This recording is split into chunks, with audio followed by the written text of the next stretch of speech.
দিন যত যাচ্ছে তত আরও এগিয়ে যাচ্ছে চার ছক্কার ধুমধারাক্কা লড়াই বিপিএল এর আসর।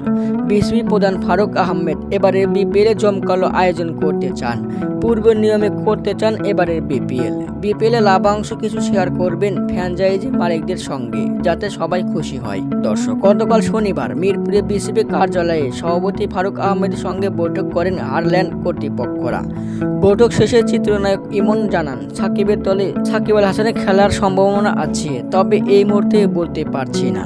সাকিব ক্রিকেটে অনেক বড় ব্র্যান্ড, ওনার সঙ্গে কন্ট্যাক্ট আছে কিনা তাও বলতে পারছি না। সামনে বিপিএল, আমরা বিসিবিতে সাক্ষাৎকার দিতে এসেছিলাম। বিসিবি যে সিদ্ধান্ত নেবে আমরা সেটাই মেনে নেব। বিপিএল এ অনেক কিছু নিয়মকানুন রয়েছে, সেটা আমরা জানলাম আজকে। দর্শক, চলতি মাসে বিপিএল এর প্লেয়ার ড্রাফট অর্থাৎ নিলাম, ফ্র্যাঞ্চাইজি দলগুলোর মালিকরা সেরা তারকাদের নিতে মুখিয়ে আছে। এই মাসেই নিলাম, তবে কোন তারিখে হবে সেটা এখনো জানা যায়নি। আগামী 27 ডিসেম্বর থেকে শুরু হবে এবারের বিপিএল এর আসর। এবারে বিপিএল এ থাকছে বড় চমক। বিডি নিউজ, হৃদয় হাসান।